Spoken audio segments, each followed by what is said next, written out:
Muy buenas, equipo, ¿qué tal estáis? Bueno, me estáis preguntando bastante acerca del anudado en la sutura. Esto es algo que nos trae a muchos de cabeza, sobre todo cuando estamos empezando. Yo me acuerdo que una de mis grandes problemáticas al principio no era el pasar la aguja de un borde al otro, atravesar la piel y demás, sino anudar el nudo, o sea, anudar el hilo. Así que voy a dar unos pequeños tips para cómo anudar correctamente. ¿Vale? Es muy importante tener en cuenta que la cicatriz va a quedar en los puntos donde hemos entrado con la aguja y donde hemos salido con la aguja. Y en el lado donde va a quedar más cicatriz es en el lado en el que tenemos el nudo. Esto es importante tenerlo en cuenta para que el nudo nunca quede en el borde de cicatriz, sino que quede ladeado. Y preferiblemente, por supuesto, que quede ladeado hacia uno de los bordes que se vea menos. Para realizar el anudado vamos a coger el cabo que tiene la aguja.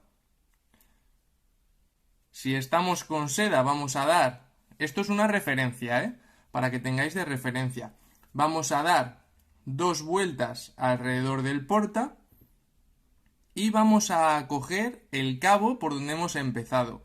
Muy importante, no cogemos el cabo por la base, porque al deslizar el hilo lo que va a pasar es que se nos va a formar aquí un pequeño bucle. Lo vamos a coger desde la punta. Primer tip, muy importante. Vamos a poner el porta en paralelo a la forma de la herida y vamos a tensar en paralelo. Tenso en paralelo y aprieto ahí.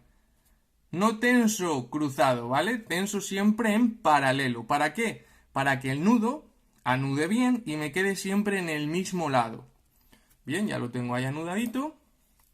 Ahora, como estoy con seda, doy una vuelta hacia el lado contrario a la que he dado antes.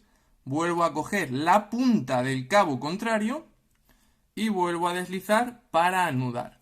Hay que tener en cuenta que no solo aprieta el primer nudo que damos, sino los siguientes que vamos dando encima del primero también van apretando. Hay que tener esto en cuenta.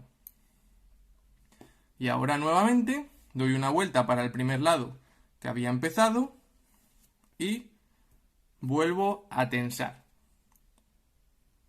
Y ahí nos queda el nudo perfectamente orientado, el borde bien juntito y como tiene que quedar. Muy importante. Ahora lo que vamos a hacer es cortar los cabos bien cortitos, porque si les dejamos demasiado largos pueden generar un poquito de fricción y producir que se haga un poquito de eritema, edema, etcétera, etcétera. Así que bien cortitos.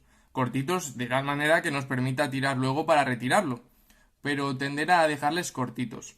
El tema vueltas es un poco lioso, ¿vale? Es un poco que nos trae de cabeza. Se dice que cuando estamos con seda damos en el primer nudo 2 vueltas y luego en los sucesivos una sola vuelta. Si empezamos en sentido horario, pues damos una antihoraria, una horaria, una antihoraria, una horaria. Y así como tantos nudos vayamos a hacer. ¿Qué referencia podemos tomar para saber cuántos nudos voy a hacer? Pues otra referencia que podemos tener es como tantos ceros tenga la aguja, ¿vale? Como tenga la sutura. 3 ceros, pues 3 nudos. 4 ceros, pues 4 nudos. 5 ceros, pues 5 nudos.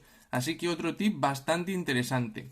Cuando estamos con nylon, por ejemplo, el nylon y las fibras sintéticas en general, el polipropileno, etcétera, etcétera, atan muy mal, son muy poco manejables, se deslizan mucho.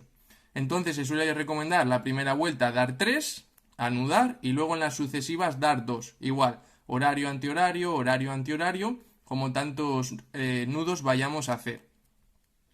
Es importante saber que es probable que en el primer nudo que vayamos a anudar, a enlazar, se nos quede abierto, se nos abra. Y es en el segundo nudo cuando ya nos tensan ambos nudos. Esto es importante tenerlo en cuenta, ¿vale?